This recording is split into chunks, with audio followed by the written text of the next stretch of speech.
Hello दोस्तों, इस पूरे घटनाक्रम को सुनाने का उद्देश्य किसी का दिल दुखाना नहीं है और ना ही किसी की भावना को ठेस पहुंचाना है और ना ही सिर्फ लाइक्स और कमेंट्स के लिए या व्यू के लिए हमें ये क्राइम की जो स्टोरीज़ हैं आपको दिखा रही हैं, शो कर रहे हैं, बल्कि आपको जागरूक करना और सचेत करना ही हमारा कर्तव्य है। तो ये कहानी है निर्भया की। आप लोग उसे जानते भी होंगे, निर्भया, जो कि 16 दिसंबर 2012 की ये घटना है, सच्ची घटना। निर्भया जिसका ओरिजिनल नाम निर्भया नहीं कुछ और है, जो कि सरकार के द्वारा बताया नहीं जा सकता क्योंकि वो विक्टिम का नाम नहीं बताते। लेकिन निर्भया के घर वाले ऐसा नहीं सोचते और हम भी ये नहीं सोचते कि विक्टिम का नाम छुपाया जाए, क्योंकि वो एक बहादुर लड़की जो लड़ते लड़ते अपना एक दम तोड़ देती है, की वजह से कोई भी जो निर्भया का नाम है छुपाना नहीं चाहता था। तो उनका ओरिजिनल नाम ज्योति सिंह है। जिस मासूम सी लड़की का जिक्र हो रहा है उसकी उम्र महज 23 साल थी और वो 6 जल्लाद जो चलती बस में इतना घिनौना काम किया उनके बारे में भी बताते हैं, एक एक के बारे में। और जो एकमात्र जल्लाद था वो जिंदा क्यों छोड़ा गया, उसको यहाँ तक कि 10,000 की सहायता राशि सरकार के द्वारा मिली भी और एक सिलाई मशीन भी मिली और उसको बिना कानो कान किसी को खबर किए उसको छोड़ भी दिया गया। और उसको कब छोड़ा गया और उसके बाद उसे ये इस वजह से क्यों किया गया ऐसा कि वो आगे की अपनी ज़िंदगी है वो जी सके, ऐसा उसके साथ क्यों किया गया। जबकि सबसे ज़्यादा गलत काम यानी कि जो निर्भया थी उसके प्राइवेट पार्ट में रोड उसी जल्लाद ने जो डाली थी और फेफड़ों और आंतों को भी फाड़ दिया गया था। सबसे पहले राम सिंह ड्राइवर, जो उस बस का ड्राइवर था, उसकी उम्र 30 वर्ष थी।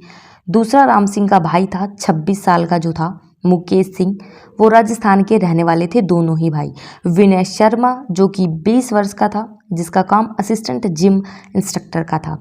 और जो चौथा था वो था पवन गुप्ता, 19 वर्ष का, जो था फल बेचने वाला था। और जो पांचवा था वो था मोहम्मद अफरोज़, जिसकी महज 17 साल की उम्र थी, जिसको छोड़ दिया गया बाद में। और एक और जो लास्ट जो अंतिम एक जल्लाद था उसका नाम है अक्षय ठाकुर, जो कि 28 साल का था।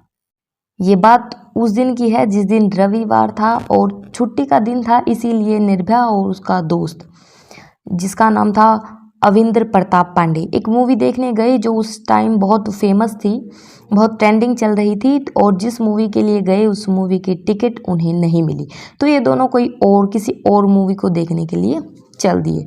अब ठंड का समय था, ये मूवी देखने के बाद वापस घर जाने के लिए आते हैं, अपने अपने घर जाते हैं, लेकिन इनको ऑटो नहीं मिलता क्योंकि शाम का समय था, ठंड बहुत ज़्यादा थी, तो ऑटो अभी बहुत कम चल रहे थे। और जो चल रहे थे वो मुंह मांगी अपनी कीमत अदा करवा रहे थे, यानी कि ले रहे थे। अब एक ऑटो मिलता है और वो ऑटो वाला बस मुनीरका बस स्टैंड तक जाने के लिए राज़ी हो जाता है। तो अब ये दोनों मुनीरका बस स्टैंड तक आ जाते हैं। अब मुनीरका से द्वारका तक की बस के लिए वेट करते हैं। अब ये थोड़ी देर ही इंतज़ार करते हैं और तभी कुछ टाइम बाद एक सफ़ेद कलर की काले शीशे वाली, जो काले शीशे की खिड़की होती है, वो वाली बस यहाँ पर आ जाती है। और बस के गेट से एक लड़का चिल्लाते हुए पूछता है, कहाँ जाना है, चिल्लाते हुए पूछता है। तो तभी जो निर्भया का दोस्त है वो बोलता है, हमें द्वारका जाना है। तभी निर्भया इसी दोस्त के साथ इसी बस में चढ़ जाती है और देखते ही कुछ और सवारी भी बैठी होती है वहाँ पर। तो ये लोग बड़े निश्चिंत होकर बैठ जाते हैं और टिकट कटवाते हैं और बस वाला इन्हें टिकट नहीं देता।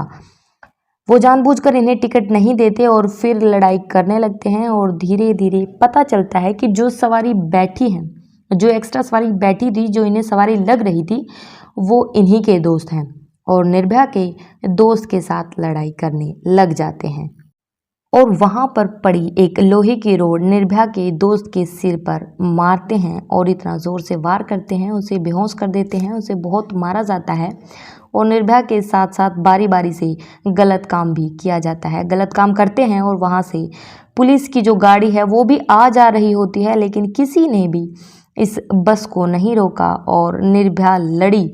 वो लड़ती है इन सब से, लेकिन उसके बाद जिस रोड से वो उनको मारती है वही रोड लेकर निर्भया के प्राइवेट पार्ट में डाल दी जाती है और उस रोड को आंत फेफड़ों तक धक्का मारकर पहुंचा दिया जाता है।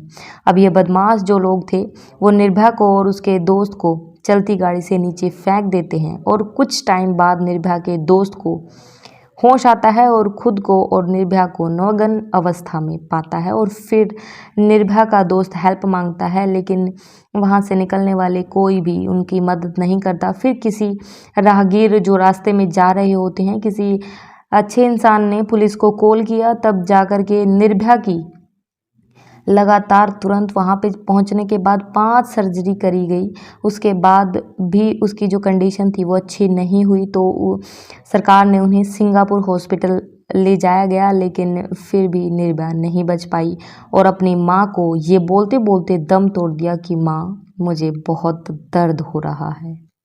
इसके बाद बहुत सारे जुलूस निकलते हैं और लोगों का जो गुस्सा है वो बहुत ज़्यादा ज़ाहिर होता है। तब जाके करीबन 5 शायद 8 साल में करीबन इनको सज़ा मिलती है, सज़ाए मौत मिलती है और 20 मार्च 2020 सुबह 5:30 बजे फांसी दी जाती है इन सबको, जिसमें से एक जो राम सिंह ड्राइवर था उसने तिहाड़ जेल में सुसाइड करने का भी 11 मार्च 2013 को सुसाइड करने की कोशिश की थी।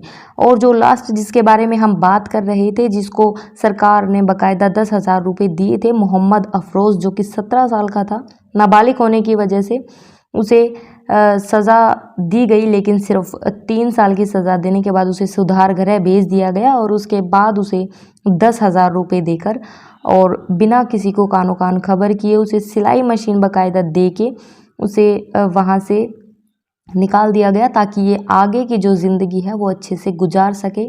ऐसा उसने सरकार ने जो है बाद में ये फैसला सुनाया, बाकी सबको जो है सज़ा हो चुकी थी। तो आप बताइए, क्या ये सरकार ने सही किया या नहीं किया? आप किसके पक्ष में हैं? प्लीज़ कमेंट करके ज़रूर बताइएगा। सचेत रहिएगा, जागरूक रहिएगा। धन्यवाद।